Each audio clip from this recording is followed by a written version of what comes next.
안녕하세요. 수능 실전에 통하는 독한 수학 김상남 선생님입니다. 9월 모평 내용을 지금 우리가 다룰 건데요.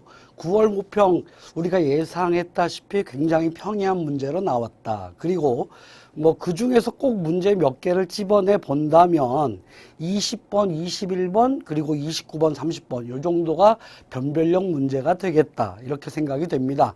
그리고 함정 문제가 하나 있었죠. 30번 문제. 그지? 30번 문제는 어려운 문제가 아닌데 1보다 같거나 작다라는 표현을 써서 여러분들 아주 이제 상황이 힘들게 이제 생각하실 수도 있단 말이 하지만 그게 함정이었다는 거 그것만 생각하시면 문제 조건 쫙 읽어보면 1이라는 게 의미가 없거든. 그지? 그 내용만 확인하셨으면 아주 간단하게 해결하실 수 있는 문제였다. 이렇게 생각이 됩니다. 여러분들 수능 다큐 강의를 다 들어보셨다면 수능 다큐에 나와 있는 문항과 거의 유사한, 그지? 제 개인적으로 생각할 땐 거의 적중률 100% 이렇게 되는 문항들이었으니까 다큐를 열심히 공부하셨으면 모두 다 100점 맞으셨을 거라 제가 생각하고요. 지금부터 제가 문항을 하나씩 해설해 보도록 하겠습니다. 자, 먼저 이번 시간에는 모평 해설 강의 첫 강의니까 1번부터 10번까지가 내용을 다룰 거예요. 자, 1번 문항을 봅시다. 1번 문항은요, 지수 법칙에 관련된 문항이야. 여러분들 1번, 2번, 3번 요 세 문항은 2점짜리 문항 요거 틀리면 대학 못 가. 그지? 그러니까 1, 2, 3번도 이제 너무 가볍게 생각하지 마시고 답을 꼭 빠른 시간 내에 맞출 수 있도록 준비를 하셨으면 좋겠어요. 자, 1번 지수법칙에 관련된 문제인데 내용은 굉장히 간단합니다. 4의 2분의 세제곱 곱하기 8의 3분의 1제곱. 요 녀석의 값을 계산하라는데요. 요거 밑을 2로 통일시켜 버리면 되는 거지. 그래서 얘가 2의 제곱에 2분의 3제곱 곱하기 2의 세제곱에 3분의 1제곱 요렇게. 그러면 지수법칙 적용하시면 2 곱하기 2분의 3이 3으로 나올 거고요. 3 곱하기 3분의 1은 1로. 근데 밑이 같을 때 곱셈은 지수의 합으로 바뀌니까 2의 4제곱 되겠지. 그치? 그래서 얘가 16이다. 이렇게 잡아내시면 되는 문제. 아시겠죠? 좋습니다. 이렇게 해서 1번 문항 가볍게 해결하고요. 다음 2번 문항을 보시면 제가 여러분한테 행렬에서 나올 만한 가능성이 높은 문제다 그래서 그지? 행렬의 성분의 합에 관련 문제. 그죠? 행렬의 성분의 합 관련 문제. 그지? 자, 이 행렬의 성분의 합에 대해서는 제가 여러분께 성질 우리가 하나만 기억을 하자 그래서, 그지? 우리가 A하고 B라는 녀석이 행렬입니다. 행렬이고, P, Q, 얘가 실수야. 그지? 이렇게 있을 때 SA라는 녀석을 행렬 A의 모든 성분의 합 이렇게 정의를 해내면 요놈이 갖고 있는 성질이 뭐였어? S의 PA 플러스 QB. 즉 행렬 A와 행렬 B를 가지고 적당한 실수배를 해서 더한 녀석, 더해서 만든 새로운 행렬의 모든 성분의 합은 다 쪼개지잖아. 그지? P의 SA 플러스 Q의 SB. 이 내용만 알아내시면 아주 간단하게 행렬 B를 찾을 필요도 없이 그냥 간단하게 해결이 될 거예요. 아시겠습니까? 그래서 문제 보시면 행렬 A가요. 하나, 마이너스 1 이렇게 나와 있고 행렬 A 플러스 B, A 행렬과 B 행렬의 합이 5, 3, 2, 빵 이렇게 주어져 있을 때 행렬 B의 모든 성분의 합을 구하라. 즉 문제는 SB가 얼마냐 이거란 말이야. 그지? SB가 얼마냐. 근데 우리가 A 플러스 B 행렬 알고 있고 A 행렬 알고 있단 말이지. 그러면 접근을 어떻게 하면 돼?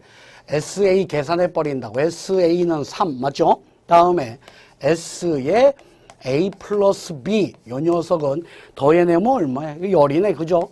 맞습니까? 그러면 SB란 녀석은 요 행렬의 모든 성분의 합에 관련된 성질, 요 성질 이용해서요, 얘에서 그냥 얘를 빼버리면 되잖아. 맞습니까? 그래서 10 빼기 3, 7 이렇게 잡고 가시면 되는 거예요. 아시겠습니까? 이렇게 정리하시면 되겠고, 다음 이제 3번 문항입니다. 3번 문항은요, 지금 여러분들 보시다시피 함수의 극한에 관련된 문제. 그지?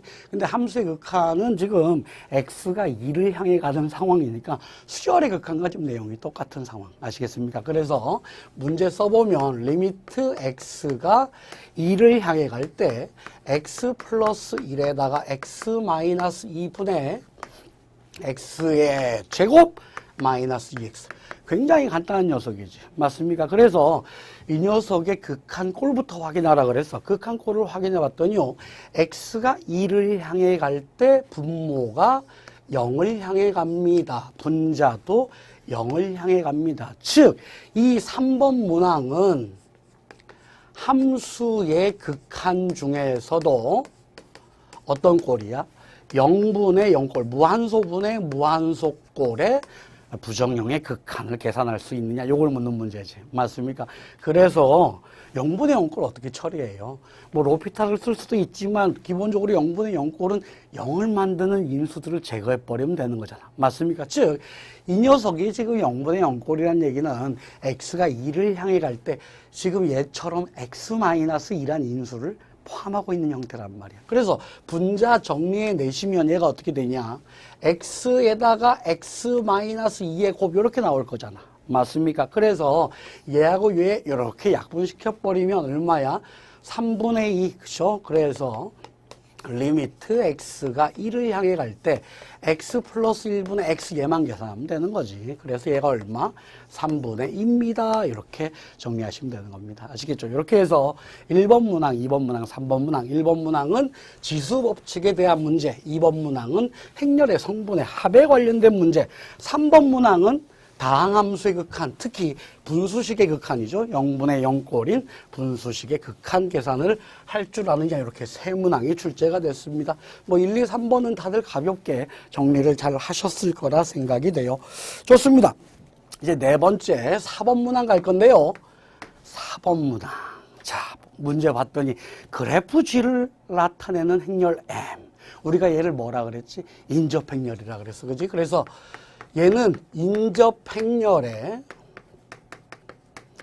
성질에 대한 문제란 말이야. 그지? 인접행렬의 성질. 우리가 인접행렬은 기본적으로 갖고 있는 성질이요. 인접행렬의 형태 있잖아. 그지? 몇 차 정사각행렬 이렇게 나올 거야. 인접행렬은 기본적으로 n차 정사각행렬이란 말이지.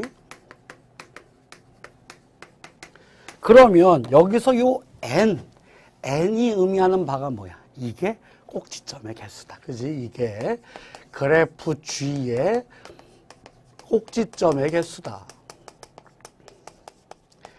그리고 우리가 또 하나 이제 알아야 될 성질이 뭐 있었어? 그렇지. 인접행렬의 모양상, 그지? 인접행렬의 모양상 특징이 인접행렬은 대각항을 기준으로 대칭이다. 즉, 이 문장의 의미가 뭐야? 인접행렬의 성분을 우리가 AIJ라고 할 때 AIJ와 AJI는 서로 같다. 그죠? 거기다가 우리가 다루는 그래프는요, 자기 자신으로 가는 변이 없습니다. 그죠? 그러니까 AII는, 즉, 대각항의 성분은 전부 0이다. 그죠? 그러면 마지막으로 하나만 더. 인접행렬의 모든 성분의 합. 인접행렬의 모든 성분의 합, 우리가 줄여서 뭐라 그랬어요? 차수의 총합 그랬어. 그지? 차수라는 게 뭐야? 차수라는 게. 그렇지. 꼭지점에 연결된 변의 개수란 말이야. 그지? 이 차수의 총합은 또 의미를 뭐로 하죠? 그렇지. 2 곱하기 그래프 G의 변의 개수다. 요 세 가지 성질만 알고 계시면 다 처리되는 겁니다. 아시겠습니까? 그래서 문제 계속 읽어보면요. 그래프 G를 나타내는 행렬 M의 일부분이 그림과 같이 가려져 있습니다. 그래프 G의 꼭지점의 개수를 A라 하고 행렬 M의 성분 중 0의 개수를 B라고 할 때 A 플러스 B의 값을 구해봐라. 자, 문제에 나와 있는 행렬 M을 써봅시다. 그죠? 지금 일부가 가려져 있는데 얘가 조금 크게 그릴까요? 얘가 지금 일행에는 0, 1, 다음에 1, 0, 그 다음에 1, 1, 0, 다음 0, 1, 0, 0, 1, 그 다음 제일 마지막에 1, 1, 1, 1, 1 이렇게 지금 표현이 되어 있어요. 맞습니까? 그러면 자, 인접행렬의 성질을 다 이용해보자. 1, 1, 1, 1, 요게 0이지, 0. 그지? 대각항이니까. 자, 이렇게 잘라내봐봐. 그러면 얘는 대칭구조니까 요 대각항 아랫부분을 가지고 내가 요 녀석과 요 녀석은 대칭이다. 그러므로 요 행렬의 성분의 총합은 얘 2배다. 이렇게 생각할 수 있겠지. 맞습니까? 그래서 이 녀석 지금 찾아봤더니 하나, 둘, 셋, 넷, 다섯, 여섯, 일곱, 여덟이네요. 그죠? 얘가 8 나왔어.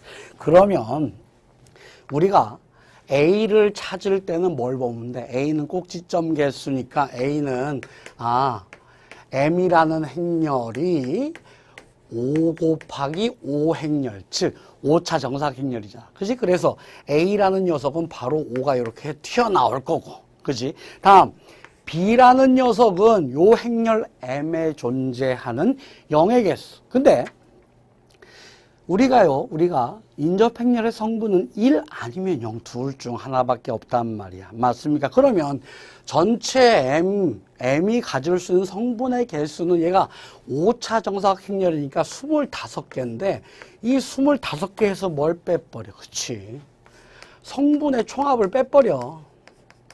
이 성분의 총합을 빼버리면 그게 바로 0이 들어가 있는 칸의 성분의 개수, 즉 0의 개수가 된단 말이야. 아시겠습니까? 그러면 얘는 25 마이너스, 자, 이 녀석이 8이니까 성분 총합 얼마야? 그치? 얘가 16이네. 그래서 얼마입니까? 9. 그럼 문제에서 구하라는 게 뭐야? A 플러스 B의 값이죠. 그러면 A 플러스 B 하시면 얼마?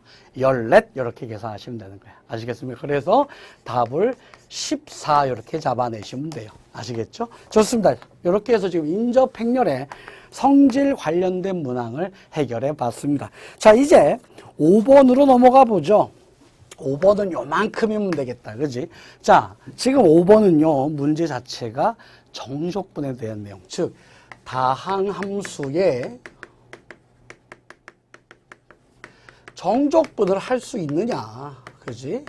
요거에 관련된 문제야. 문제를 써보면 지금 인테그랄 0에서 1까지 4x 세제곱 플러스 a 요 녀석의 dx가 8일 때 상수 a는 얼마냐. 즉 피적분함수의 미정계수를 결정하라는 얘기입니다. 근데 뭐 정적분하면 바로 튀어나오겠네. 그지? 자, 요 피적분함수 4x 세제곱은 x 4제곱으로 a니까 ax 잡으시고 요 놈의 일런 값에서 0을 넣은 값을 빼버리면 얘가 지금 8이다. 지금 이 문장이죠. 어차피 0은 넣어봐야 0이니까 1만 넣으세요. 그럼 1 플러스 a가 얼마? 8이다. 그러므로 a는 얼마다? 7 이렇게 잡으시면 되는 겁니다. 아시겠죠? 좋습니다. 지금 5번까지 아주 간단하게 여러분들 기본적인 컨셉들만 숙지하고 계시다면 뭐 큰 어려움 없이 다들 해결이 되고 있네요. 좋습니다. 이제 6번 보실 건데, 자, 6번은 지금 확률 변수 얘기 나오고 이항분포 얘기 나오고 그러고 있습니다. 즉 통계 쪽 문제란 얘기죠. 그래서 6번의 지금 출제 컨셉은 이항분포, 그지? 이항분포를 통해서 EX를 구할 수 있겠느냐, 지금 이런 문제야. 문제 읽어보면 확률 변수 X가 이항분포 B의 N 3분의 1을 따릅니다. 즉 확률 변수 X라는 녀석은 이항분포 N의 3분의 1을 따른다. 그래서 이때 EX 기대값 EX X의 2배 플러스 5라는 녀석이 13일 때 N의 값은 얼마냐? 그지? N의 값은 얼마냐? 좋습니다. 지금 이항분포를 가지고 기대값을 뽑아내고 그 기대값을 통해서 여기 지금 미지수로 결정되어 있는, 미지수로 나와 있는 N의 값을 결정하라, 이런 문제죠. 그러면 자, 먼저 x라는 녀석이 이항분포 np를 따른다. 그러면 ex는 뭐야? ex는 np다. 다음 vx는 npq다. 이게 다들 알고 계신 내용이죠. 맞습니까? 거기다가 시그마 x라는 거는 루트 vx니까 루트 npq다 라는 기본 정보에다가요. 다음 이제 우리가 자료의 전환도 배웠단 말이야. 그지? 2의 ax 플러스 b란 녀석이 뭐야? 이게 a의 2x 플러스 b와 같다. 그리고 하나 뭐 더 써보면 v의 ax 플러스 b란 녀석은 a제곱의 vx와 같다. 그래서 시그마의 ax 플러스 b란 녀석은 절대값 a의 시그마 x와 같다. 즉 여러분들이 요 두 내용을 알고 계시면 이 문제는 그냥 바로 답이 나올 거란 말이에요. 아시겠습니까? 그래서요. 자, 이제 문제 해결해 봅시다. 일단 2의 2x 플러스 5라는 녀석은 2배의 2x 플러스 5. 근데 얘가 13이래. 그러면 넘어가서 8이니까 2x가 얼마 돼야 돼? 2x가 4 이렇게 나와야 되죠. 근데 이 2x가 뭐야? 2x가 3분의 1 n이다. 따라서 n은 얼마? 12이다. 끝. 아시겠습니까? 이렇게 이항분포의 성질과 자료의 전환에 관련된 기대값 분산, 그죠? 평균과 분산의 성질을 기억하시면 아주 간단하게 해결이 되는 문제였습니다. 아시겠죠? 좋습니다. 자, 이제 7번을 볼게요. 자, 7번은 지금 문제 봤더니 다항함수의 연속에 대한 얘기란 말이야. 그러면 연속의 정의를 생각해야겠지. 다항함수의 연속, 그지? 우리가 어떤 함수가 x equal a에서 연속이다, 그지?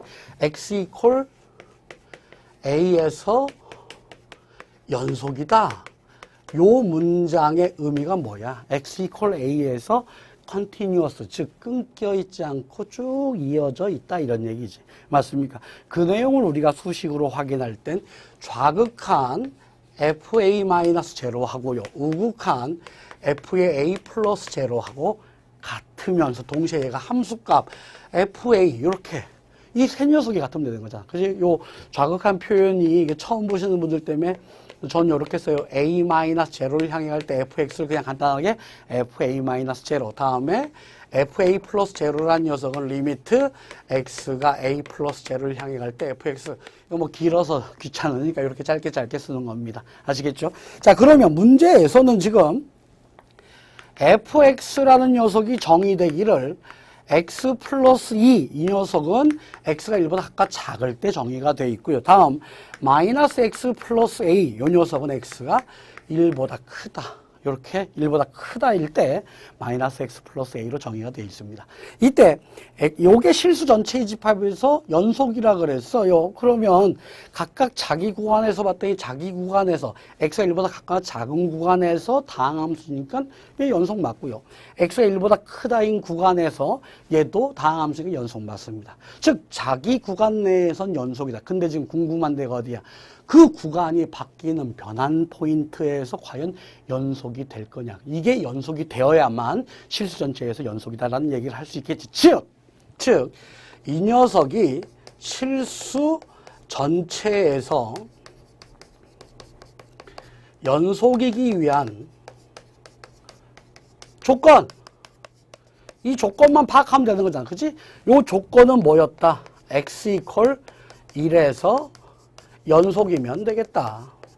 이렇게 해석을 하시는 거예요. 그러면 x equal 1에서 연속이니까 f의 1마 제로 확인하시고 다음 f의 1뿔 제로 확인하시고 다음 요게 f1과 같으면 되는 거지. 맞습니까? 근데 x값이 정의되기를 x가 1보다 같거나 작은 데서는 x 플러스 2 이렇게 정의되어 있으니까 요 좌극한과 요 함수값 항상 같을 거야. 그 값이 얼마야? 요따가 1 집어넣으면 되는 거지. 맞습니까? 그래서 얼마? 3 이렇게 나올 거고요. 다음 1 플러스 제로를 향해 갈 때는 어느 함수를 쫓아가야 돼? x가 1보다 클 때의 함수, 즉 마이너스 x 플러스 a를 쫓아가면 되는 겁니다. 그래서 얘가 얼마? 마이너스 1 플러스 a. 즉 여러분들은 3과 마이너스 1 플러스 a가 같아지는 a값 찾으면 되는 거지. 그래서 얼마야? a는 4다. 이렇게 잡아내시면 되는 거야. 아시겠죠? 지금 이 문제도요. 연속의 정의를 정확하게 꿰고 계시다면 문제 푸는데 크게 어려움 없이 굉장히 간단하게 처리할 수 있었습니다. 그래서 지금 제가 다시 말씀드립니다만은 수학 A형은요. 출제 의도 자체가 기본적인 수학의 고교 수학의 컨셉들을 이해하고 있느냐라는 것을 묻는 게 대전제란 말이에요. 컨셉을 이제 문제 출제란 대전제. 그러니까 여러분들 학습하실 때에도 이런 큰 대전제, 기본적인 개념을 내가 숙지하고 있느냐 그 녀석을 항상 체크하시면서 공부하시면 쉽게 수능 시험장에서도 문항을 해결하실 수 있을 거예요. 아시겠죠? 좋습니다. 자, 이렇게 해서 지금 7번까지 해결을 해봤습니다. 자, 이제 8번 갈게요. 8번. 지금 8번을 봤더니 로그가 보이고요. 그 다음 AN이 보입니다. 즉 8번 문항은 로그의 성질하고 수열, 그지? 요 수열이 결합된 문제란 말이야. 그죠? 그래서 지금 문제를 봤더니 모든 항이 양수인 수열.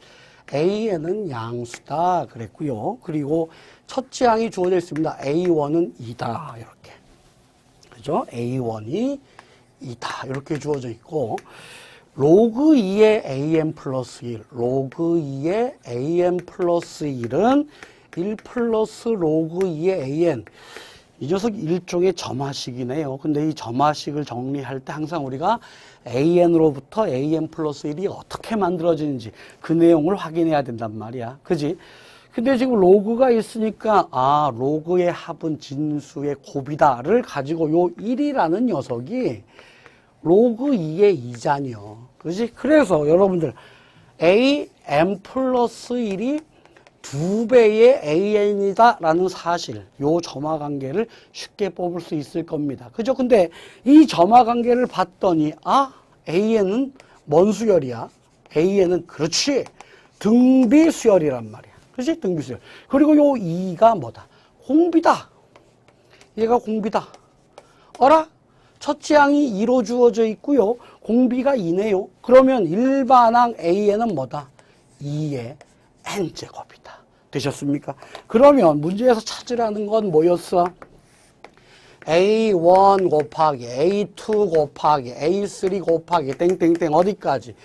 A의 8가지. 그치? A 8가지의 곱이 2의 K제곱일 때의 K의 값을 구하라 이겁니다. 그러면 얘는 2의 1제곱, 2의 2제곱, 2의 3제곱, 땡땡땡, 2의 8제곱, 요 녀석이 2의 K제곱, 이거잖냐. 근데 또 지수법칙이 나왔네. 그치? 이 녀석은 지수법칙을 통해서 K라는 녀석은 결국 1부터 어디까지의 합이야? 8까지 합이네. 등차수열 합이죠. 그래서 얘는 2분의 8 곱하기 9, 4, 9, 36 이렇게 잡아내시면 되는 겁니다. 아시겠죠? 이렇게 지금 8번 문항은 로그의 성질 그리고 점화식을 풀어냈더니 등비수열, 거기다가 문제 이제 K값 잡으려고 했더니 K값 잡아낼 때는 수열의 합, 어떤 수열의 합? 등차 수열의 합을 적용하면 쉽게 풀 수 있는 문제였다. 아시겠죠? 좋습니다. 자, 이렇게 해서 지금 8번 마무리 짓고요. 9번 가볼게요. 9번. 자, 9번은 지금 뭐 표가 주어져 있고 인원이 주어져 있고 이랬습니다. 근데 지금 뭐 문제 쭉 읽어보면 이 대회에 참가한 학생 50명 중에서 임의로 선택한 한 명이 1학년 학생일 때 이 학생이 주제 B를 고른 학생일 확률을 P1, 즉 조건부 확률이네. 그치? 문제를 읽어봤던 얘는 조건부 확률에 대한 문제란 말이야. 그지? 즉 P에 지금 P1이라는 것부터 할까? P1. 지금 우리가 읽은 내용까지. P1이란 녀석은, 그지? P1이란 녀석은 1학년이란 조건 하에 주제 B를 고른 학생일 확률. 즉, B 기분 1학년. 이렇게 되는 거지. 맞습니까? 계속 읽어보면 이 대회에 참가한 50명 중에서 임의로 선택한 한 명이 주제 B를 고른 학생일 때 조건이 뭐야? 조건이 B란 말이야. B. 그지? B를 고른 학생일 때 이 학생이 1학년 학생 확률 P2. 그러면 P2라는 녀석은 조건부 확률 P 어떤 확률이야? 1학년 학생일 확률이니까 1학년 어떤 조건이 주어졌어? 기분? 그렇지. 주제 B를 선택한. 아시겠습니까? 그러면 조건부 확률을 해석할 때에는 주어진 조건이 무엇이냐에 따라서 주어진 조건 자체, 그 문항을 해설할 때 기본적으로 주어진 문제 조건들이 있잖아. 그 조건이 경우의 수 관련 조건이냐, 확률 관련 조건이냐, 이거에 따라서 문제 푸는 방식이 살짝 달라지잖아. 그지? 내용은 똑같습니다. 그죠? 자, 이 녀석을 만약 경우의 수를 접근한다 그러면 얘는 1학년 학생 수 분의 비주제를 선택했으면서 1학년 학생. 그지? 이렇게 경우의 수로 풀든가. 아니면 확률이 주어져 있다면 1학년인 확률, 1학년 1 확률 분의 비주제를 선택하고 1학년 1 확률. 이걸 이용하면 되는 거잖아. 맞습니까? 이 녀석도 마찬가지죠. n의 B를 선택한 학생 수분의 n의 1학년이면서 B를 선택한 학생 수로 풀든가. 이건 경우의 수로 나타냈을 때야. 만약 확률로 주어져 있다면 P의 B, 즉 비주제를 선택할 확률 분의 1학년이면서 B를 선택할 확률, 이렇게 해결을 하시면 되는 거예요. 아시겠습니까? 근데 주어진 표가 인원수에 대한 표네요. 그죠? 경우의 수에 대한 표란 말이에요. 그러면 요 녀석은요, P1이라는 녀석은 지금 1학년 학생 수가 24명입니다. 24명 분의 1학년이면서 주제 B를 선택한 애들 수가 16. 24분의 16 잡으시면 되고요. 다음, P2라는 녀석은 NB, 주제 B를 선택한 학생 수가 지금 몇 명? 30명. 이 30명 중에서 주제 B를 선택했으면서 1학년인 학생 수. 마찬가지 16. 아시겠습니까? 그래서 요 두 녀석 통분하고 약분 처리하고 기하분수 만들어서 답을 만들어내시면 P1 플러스, P1분의 P2구나. 그죠? P1분의 P2니까 뭐 통분할 필요는 없겠네. 그죠? P1분의 P2라는 녀석은 5분의 4로 이렇게 간단하게 정리가 될 겁니다. 아시겠죠? 좋습니다. 자, 이렇게 해서 지금 9번까지 확인해 봤어요. 자, 이제 10번 문항 갈 건데 어떻습니까? 지금 1번부터 9번까지 오는데 크게 어려움 없죠? 그죠? 여러분들은 1번부터 9번까지를 제가 볼 때 이제 빠르면 한 10분에서 15분 정도 그 사이에 해결을 하실 수 있을 거라고 생각이 됩니다. 이렇게 앞에 문항 번호에서 시간 확보를 많이 해 두셔야 뒤쪽에 제가 이제 서두에서도 말씀드렸습니다만 조금 이제 생각을 해봐야 될 문제가 20번, 21번, 그리고 29번, 30번 이런 게 있었지. 특히 30번은 함정이 있었단 말이야. 이런 데서 문제를 충분히 생각하기 위해선 지금 이렇게 앞부분 문항들에서는 빨리빨리, 그지? 문제를 정확하고도 빨리빨리 해결을 하셔야 되는, 해결해 두셔야 되는 거야. 아시겠죠? 좋습니다. 자, 이제 오늘 마지막 문제 보겠습니다. 자, 이제 10번 문항 볼 수 있도록 할게요. 자, 10번 문항은 지금 문제 내용 살짝 봤더니 뭐예요? 모든 순서상 A, B, C, D의 개수를 구해와라 그랬어. 즉, 10번 문항은 경우의 수 문항이네. 그죠? 경우의 수 관련 문항인데 조금 더 어떤 내용을 쓴 건 조금 더 이제 문제를 살펴봅시다. 3보다 같거나 큰 A, A보다 같거나 큰 B, B보다 같거나 큰 C, 그리고 C보다 같거나 큰 D. 근데 D는 10보다는 같거나 작아야 돼. 그지? 이때 요 조건을 만족하는 A, B, C, D 얘는 자연수. 그지? 요 A, B, C, D가 자연수일 때 요 조건을 만족하는 A, B, C, D, A, B, C, D의 순서상의 개수를 구하라. 그지? 그러면 A, B, C, D가 취할 수 있는 숫자들부터 좀 생각을 해보자. 3보다 같거나 크고 10보다 같거나 작다 그랬으니까 3, 4, 5 땡땡땡 어디까지? 10까지. 그치? 3부터 10까지니까 총 8종류를 쓸 수 있겠네. 그죠?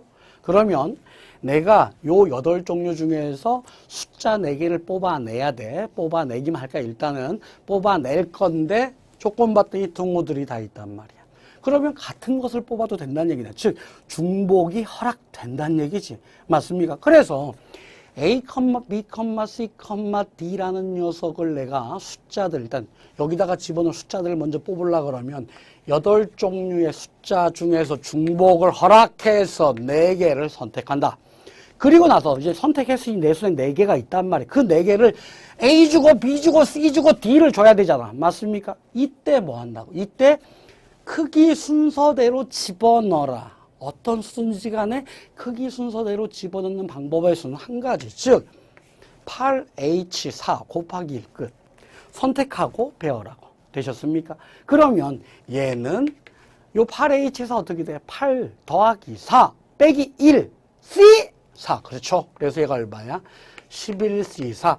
이 녀석 계산하시면 여러분들 330 간단하게 해결하실 수 있을 겁니다. 아시겠죠? 자, 이렇게 해서 지금 1번 문항부터요, 10번 문항까지 우리 함께 해결을 해 봤습니다. 모평, 이제 특히 A형, 그죠? 우리가 모평, A형의 모평을 통해서 지금 확인할 수 있었던 내용은 제가 앞으로도 뭐 11번부터 20번, 21번부터 30번까지 문항 해석하면서도 제가 또 다시 말씀드릴 건데, 중요한 건 뭐다? 중요한 건 개념을 얼마나 숙지하고 있느냐를 묻는 문항들이니까 여러분들 남은 기간에서도 개념 숙지에 집중을 하셔야 된다. 제가 이 말씀 드리고 싶습니다. 아시겠죠? 자, 1번부터 10번까지 문항 충분히 다시 한번 복습해 보시고요. 11번에서 20번까지 강의에서 만나 뵀으면 좋겠습니다. 오늘 여기까지입니다. 감사합니다.